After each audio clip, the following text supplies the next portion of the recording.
ओम शांति 1/4/2024 प्रातः मुरली। ओम शांति बाप दादा मधुबन। ओम शांति मीठे बाप दादा, मीठे बच्चे, हाँ जी मीठे बाबा। तुम्हारा यह जीवन देवताओं से भी उत्तम है, क्योंकि तुम अभी रचयिता और रचना को यथार्थ जानकर आस्तिक बने हो। हमारा जीवन देवताओं से भी उत्तम है, क्योंकि हम रचयिता और रचना को यथार्थ जानकर आस्तिक बने हैं। वहां नहीं जानते, देवी देवता ये बातें नहीं जानते। प्रश्न: संगम युगी ईश्वर परिवार की विशेषता क्या है जो सारे कल्प में नहीं होगी? उत्तर: इसी समय समय ईश्वर बाप बनकर तुम बच्चों को संभालते हैं, टीचर बनकर पढ़ाते हैं और सतगुरु बनकर तुम्हें गुलगुल बनाकर साथ ले जाते हैं। सतयुग में देवी परिवार होगा, लेकिन ऐसा ईश्वरीय परिवार नहीं हो सकता है। तुम बच्चे अभी वेद के सन्यासी भी हो, राजयोगी भी हो, राजाई के लिए पढ़ रहे हो। ओम शांति। यह स्कूल व पाठशाला है। किसकी पाठशाला है? आत्माओं की पाठशाला। यह तो जरूर है, आत्मा शरीर बगैर कुछ सुन नहीं सकती है। जब कहा जाता है आत्माओं की पाठशाला, तो समझना चाहिए आत्मा शरीर बगैर तो समझ नहीं सकती है। फिर कहना पड़ता है जीव आत्मा, कहना पड़ता है जीव आत्मा। अभी जीव आत्माओं की पाठशाला तो सभी है, इसलिए कहा जाता है यह आत्माओं की पाठशाला और परमपिता परमात्मा आकर पढ़ाते हैं। वह है जिस्मानी पढ़ाई, यह है रूहानी पढ़ाई जो बेहद का बाप पढ़ाते हैं। तो यह हो गई गॉड फादर की यूनिवर्सिटी। भगवान वाच है ना, यह भक्ति मार्ग नहीं है, यह पढ़ाई है। स्कूल में पढ़ाई होती है, भक्ति मंदिर टिकाणों आदि में होती है। यहाँ पढ़ाई है, स्कूल में पढ़ाई होती है, भक्ति मंदिर टिकाणों आदि में होती है। इसमें कौन पढ़ाते हैं? भगवान वाच। और कोई भी पाठशाला में भगवान वाच होता ही नहीं है। सिर्फ यह एक ही जगह है जहाँ भगवान वाच है। ऊंचते ऊंचे भगवान को ही ज्ञान सागर कहा जाता है, वही ज्ञान दे सकते हैं, बाकी सब है भक्ति। भक्ति के लिए बाप ने समझाया है कि उससे कोई सदगति नहीं होती। सर्व का सदगति दाता एक परमात्मा है। सर्व का सदगति दाता एक परमात्मा है। वह आकर राजयोग सिखलाते हैं। आत्मा सुनती है शरीर द्वारा, और कोई नॉलेज आदि में भगवान वाच है ही नहीं है। भारत में ही जहाँ शिव जयंती भी मनाई जाती है, भगवान तो निराकार है, फिर शिव जयंती कैसे मनाते हैं? जयंती तो तब होती है जब शरीर में प्रवेश करते हैं। बाप कहते हैं मैं तो कभी गर्भ में प्रवेश नहीं करता हूं, मैं कभी गर्भ में प्रवेश नहीं करता हूं। तुम सब गर्भ में प्रवेश करते हो, 84 जन्म लेते हो। सबसे जास्ती जन्म यह लक्ष्मी नारायण लेते हैं। 84 जन्म लेकर फिर सांवरा गावड़े का छोरा बनते हैं। लक्ष्मी नारायण कहो या राधे कृष्ण करो, राधे कृष्ण है बचपन के। राधे कृष्ण है बचपन के। वह जब जन्म लेते हैं तो स्वर्ग में लेते हैं, जिसको बैकुंठ भी कहा जाता है। पहला नंबर जन्म इनका है, तो 84 जन्म भी यह लेते हैं। श्याम और सुंदर, सुंदर सो फिर श्याम, श्री कृष्ण सबको प्यारा लगता है। श्री कृष्ण का जन्म तो होता ही है नई दुनिया में, फिर पुनर्जन्म लेते लेते आकर पुरानी दुनिया में पहुंचते हैं, तो श्याम बन जाते हैं। यह खेल ही ऐसा है। भारत पहले सतो प्रधान सुंदर था, अब काला हो गया है। बाप कहते हैं इतनी सब आत्माएं मेरे बच्चे हैं, अभी सब काम चिता पर बैठकर जलकर काले हो गए हैं। मैं आकर सबको वापस ले जाता हूँ। यह सृष्टि का चक्कर ही ऐसा है। फूलों का बगीचा वह फिर कांटों का जंगल बन जाता है। बाप समझाते हैं तुम बच्चे कितने सुंदर विश्व के मालिक थे, अब फिर बन रहे हो। यह लक्ष्मी नारायण विश्व के मालिक थे, ये 84 जन्म भोग फिर ऐसे बन रहे हैं, अर्थात उन्हों की आत्मा अब पढ़ रही है। तुम जानते हो सतयुग में अपार सुख है, जो कभी बाप को याद करने की दरकार भी नहीं रहती है। वहां इतना सुख होगा कि कभी हम भगवान को याद ही नहीं करेंगे। गायन भी है, दुख में सिमरन सब करे, सुख में करे ना कोई। ये गायन भी इसीलिए है। किसका सिमरन? बाप का। इतने सबका सिमरन नहीं करना है। भक्ति में कितना सिमरन करते हैं, जानते कुछ भी नहीं है। श्री कृष्ण कब आया, वह कौन है, कुछ भी जानते नहीं है। श्री कृष्ण और श्री नारायण के भेद को भी नहीं जानते। जानते हैं शिव बाबा है ऊंचते ऊंच, फिर उनके नीचे ब्रह्मा विष्णु शंकर, उनको फिर देवता कहा जाता है। लोग तो सभी को भगवान कहते रहते हैं। सभी को भगवान कहते रहते हैं, सर्वव्यापी कह देते हैं। बाप कहते हैं सर्वव्यापी तो माया 5 विकार है जो एक एक के अंदर है। सतयुग में कोई विकार होता नहीं है। मुक्ति धाम में भी आत्माएं पवित्र रहती है, अपवित्रता की कोई बात नहीं है। तो यह रचयिता बाप ही आकर अपना परिचय देते हैं, आदि मध्य अंत का राज समझाते हैं, जिससे तुम आस्तिक बनते हो। तुम एक ही बार आस्तिक बनते हो। तुम्हारा यह जीवन देवताओं से भी उत्तम है। गाया भी जाता है, मनुष्य जीवन दुर्लभ है, वो इसी समय का गायन है। और जब पुरुषोत्तम संगम युग होता है तो हीरे जैसा जीवन बनता है। लक्ष्मी नारायण को हीरे जैसा नहीं कहेंगे, तुम्हारा हीरे जैसा जन्म है। तुम हो ईश्वरीय संतान, यह है देवी संतान। यहाँ तुम कहते हो हम ईश्वरीय संतान हैं, ईश्वर हमारा बाप है। वह हमको पढ़ाते हैं क्योंकि ज्ञान का सागर है ना, राजयोग सिखलाते हैं। यह ज्ञान एक ही बार पुरुषोत्तम संगम युग पर मिलता है। यह है उत्तम ते उत्तम पुरुष बनने का युग, जिसको दुनिया नहीं जानती है। सब कुंभकर्ण की अज्ञान नींद में सोए पड़े हैं। सबका विनाश सामने खड़ा है, इसलिए अब कोई से भी बच्चों को संबंध नहीं रखना है। कहते हैं अंतकाल जो स्त्री सिमरे, तो जो अंतकाल में स्त्री सिमरेगा, अर्थात बाबा के सिवाय किसी और को सिमरेगा, तो वो उसी योनि में चला जाएगा। अंत समय में शिव बाबा को सिमरेंगे तो नारायण योनि में आएंगे, नहीं तो कौन सी योनि में आएंगे? मनुष्य योनि में। यह सीढ़ी बहुत अच्छी है, लिखा हुआ है हम सो देवता फिर सो क्षत्रिय आदि। इस समय है रावण राज्य, जबकि अपने आदि सनातन देवी देवता धर्म को भूल और धर्मों में फंस पड़े हैं।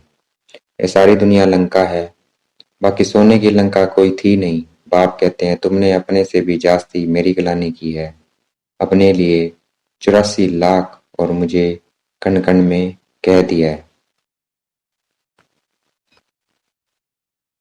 तो अपने लिए 84 लाख और शिव बाबा के लिए कण कण में कह दिया है, तो ये क्या है? गलानी है। तभी बाबा आते हैं, ऐसे अपकारी पर मैं उपकार करता हूँ।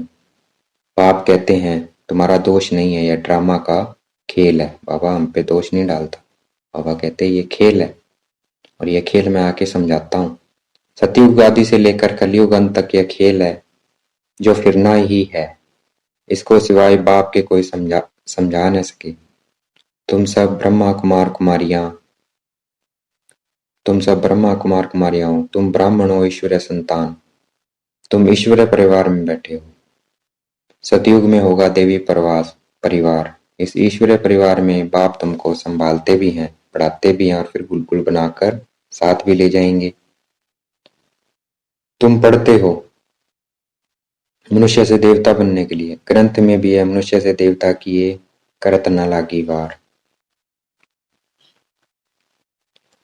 ये गुरु ग्रंथ साहिब में लिखा हुआ है कि परमात्मा आकर मनुष्य को ऐसे कर्म सिखलाते हैं कि वो देवता बन जाते हैं। परमात्मा को जादूगर कहा जाता है। नरक को स्वर्ग बनाना जादू का खेल है। जादू का खेल है ना, इसलिए परमात्मा को जादूगर कहते हैं। स्वर्ग से नरक बनने में 84 जन्म, फिर नरक से स्वर्ग चपटी में सेकंड में बनता है। स्वर्ग को नरक बनने में 84 जन्म और नरक को स्वर्ग में बाबा कहते हैं चपटी सेकंड में। एक सेकंड में जीवन मुक्ति में, एक सेकंड में मैं जीवन मुक्ति, एक सेकंड में जीवन मुक्ति। मैं आत्मा हूँ, आत्मा को जान लिया, बाप को भी जान लिया। और कोई मनुष्य यह नहीं जानते कि आत्मा क्या है। ये क्या है? सेकंड में जीवन मुक्ति। गुरु अनेक है, सतगुरु एक है। कहते हैं सतगुरु अकाल, परमपिता परमात्मा एक ही सतगुरु है, परंतु गुरु तो ढेर है, निर्विकारी कोई है नहीं, सब विकार से ही जन्म लेते हैं। तो गुरु तो ढेर है और सतगुरु एक सिर्फ शिव बाबा है। अभी राजधानी स्थापन हो रही है, तुम सब यहाँ राजाई के लिए पढ़ते हो, राजयोगी हो, वेद के सन्यासी हो, वह हठ योगी है, हठ के सन्यासी। बाप आकर सभी की सदगति कर सुखी बनाते हैं, मुझे ही कहते हैं सतगुरु अकाल मूरत। वहां हम घड़ी घड़ी शरीर छोड़ते हैं और लेते नहीं है। काल नहीं खाता है, तुम्हारी भी आत्मा विनाशी है, परंतु पतित है, पावन बनती है, निर्लेप नहीं है। ड्रामा का राज भी बाप ही समझाते हैं, रचयिता ही रचना के आदि मध्य अंत का राज समझाएंगे ना। ज्ञान का सागर वही एक बाप है, वही तुमको मनुष्य से देवता डबल से ताज बनाते हैं। तुम्हारा जन्म कौड़ी जैसा था, अब तुम हीरे जैसा बन रहे हो। बाप ने हम सो हम का मंत्र भी समझाया है। वह कह देते हैं आत्मा सो परमात्मा, परमात्मा सो आत्मा, हम सो हम। बाप कहते हैं आत्मा सो परमात्मा कैसे बन सकती है? तो आत्मा सो परमात्मा नहीं बन सकती, वो पिता है, हम बच्चे हैं, तो ये गलानी है। बाप तुमको समझाते हैं हम आत्मा इस समय तो ब्राह्मण है, फिर हम आत्मा ब्राह्मण सो देवता बनेंगे, फिर सो क्षत्रिय बनेंगे, फिर शूद्र सो ब्राह्मण। सबसे ऊंचा जन्म तुम्हारा है, यह है ईश्वरीय घर। तुम किसी के पास बैठे हो, माता पिता के पास, सब भाई बहन है। बाप आत्माओं को शिक्षा देते हैं, तुम सब हमारे बच्चे हो, वर्षे के हकदार हो। इसलिए परमात्मा बाप से हर एक वर्षा ले सकते हैं, बूढ़े छोटे बड़े सबको हक है बाप से वर्षा लेने का। तो बच्चों को भी यही समझाओ, अपने को आत्मा समझो और बाप को याद करो, तो पाप कट जाएंगे। भक्ति मार्ग वाले इन बातों को कुछ भी समझेंगे नहीं। अच्छा, देखेंगे बाप दादा हमें याद प्यार दे रहे हैं। मीठे मीठे सिकलते बच्चों प्रति माता पिता बाप दादा का याद प्यार और गुड मॉर्निंग। रूहानी बाप की रूहानी बच्चों को नमस्ते। हमें भी याद प्यार देना है। हम रूहानी बच्चों की रूहानी बाप दादा को दिलवा जान शिकवा प्रेम से बेहद का याद प्यार और नमस्ते। रात्रि क्लास। बच्चे बाप को पहचानते भी हैं, समझते भी हैं कि बाप पढ़ा रहे हैं, उनसे वेद का वर्षा मिलना है, परंतु मुश्किलात यह है जो माया भुला देती है। कोई ना कोई विघन डाल देती है जिससे बच्चे डर जाएं। उसमें भी पहले नंबर में विकार में गिरते हैं। आंखें धोखा देती है, आंखें कोई निकालने की बात नहीं है।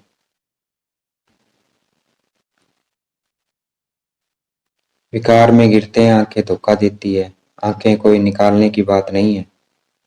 बाप ज्ञान का नेत्र देते हैं, ज्ञान और अज्ञान की लड़ाई चलती है। ज्ञान है बाप, अज्ञान है माया, इनकी लड़ाई बहुत तिखी है। ज्ञान है बाप, अज्ञान है माया, इनकी लड़ाई बहुत तिखी है। तो ज्ञान क्या है? बाबा है, शिव बाबा है, भगवान है, और अज्ञान है माया, इनकी लड़ाई बहुत तिखी है। गिरते हैं तो समझ में नहीं आता है, फिर समझते हैं मैं गिरा हुआ हूं, मैंने अपना बहुत कल्याण किया है। माया ने एक बार हराया तो फिर चढ़ना मुश्किल हो जाता है। बहुत बच्चे कहते हैं हम ध्यान में जाते हैं, परंतु उसमें भी माया प्रवेश हो जाती है, पता भी नहीं पड़ता है। माया चोरी कराएगी, झूठ बुलवाएगी, माया क्या नहीं कराती है, बात मत पूछो। गंदा बना देती है, गुलगुल बनते बनते फिर छी छी बन जाते हैं। माया ऐसी जबरदस्त है जो घड़ी घड़ी गिरा देती है, तो माया से अपनी संभाल करनी है। बच्चे कहते हैं बाबा हम घड़ी घड़ी भूल जाते हैं, तदबीर कराने वाला तो एक ही बाप है, परंतु किसकी तकदीर में नहीं है, तो तदबीर भी कर नहीं सकते। इसमें कोई की इसमें कोई की पास खातरी भी नहीं हो सकती। न एक्स्ट्रा पढ़ाते हैं, उस पढ़ाई में तो एक्स्ट्रा पढ़ने के लिए टीचर को बुलाते हैं, यह तो तकदीर बनाने के लिए सभी को एक रस पढ़ाते हैं। शिव बाबा सबको एक जैसा पढ़ा रहे हैं, एक एक को अलग कहाँ तक पढ़ाएंगे? कितने ढेर बच्चे हैं, उस पढ़ाई में कोई बड़े आदमी के बच्चे होते हैं, अधिक खर्च कर सकते हैं तो उनको एक्स्ट्रा भी पढ़ाते हैं। टीचर जानते हैं कि ये डल है, इसलिए पढ़ाकर उनको स्कॉलरशिप लायक बनाते हैं। ये बाप ऐसे नहीं करते हैं, यह तो सभी को एक रस पढ़ाते हैं। वह हुआ टीचर का एक्स्ट्रा पुरुषार्थ कराना। यह तो एक्स्ट्रा पुरुषार्थ किसी को अलग कराते नहीं है। एक्स्ट्रा पुरुषार्थ माना ही टीचर कुछ कृपा करते हैं, बल ऐसे पैसे लेते हैं, खास टाइम दे पढ़ाते हैं जिससे वह जास्ती पढ़कर होशियार होते हैं। यहाँ तो जास्ती कुछ पढ़ने की बात ही नहीं है, इनकी तो बात ही एक है। एक ही महामंत्र देते हैं, मन मना भाव। याद से क्या होता है यह तो तुम बच्चे समझते हो। बाप भी पतित पावन है, जानते हो, उनको याद करने से ही हम पावन बनेंगे। अच्छा, गुड नाइट। शिव बाबा हमें गुड नाइट दे रहे हैं, हमें शिव बाबा को गुड नाइट देनी है। गुड नाइट शिव बाबा।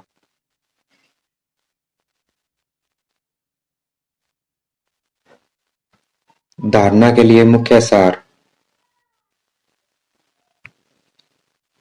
सारी दुनिया अब कब्र दाखिल होनी है, विनाश सामने है, इसलिए कोई से भी संबंध नहीं रखना है। अंतकाल में एक बाप ही याद रहे, तो ऐसा अभ्यास करना है कि बाबा ही याद रहे।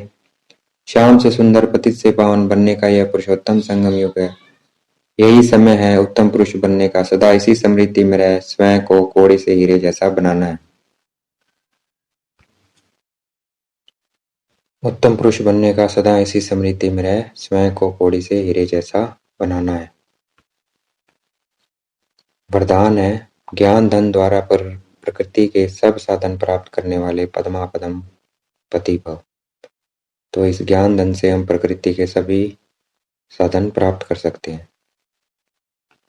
हम क्या है? पद्मा पदम पति है, तो कदम कदम में पद्मों की कमाई है। ज्ञान धन स्थूल धन की प्राप्ति स्वत कराता है। जहाँ ज्ञान धन है वहां प्रकृति स्वतः से बन जाती है।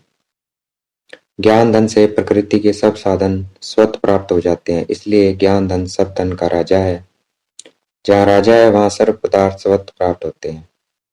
ये ज्ञान धन ही पद्मा पदमपति बनाने वाला है।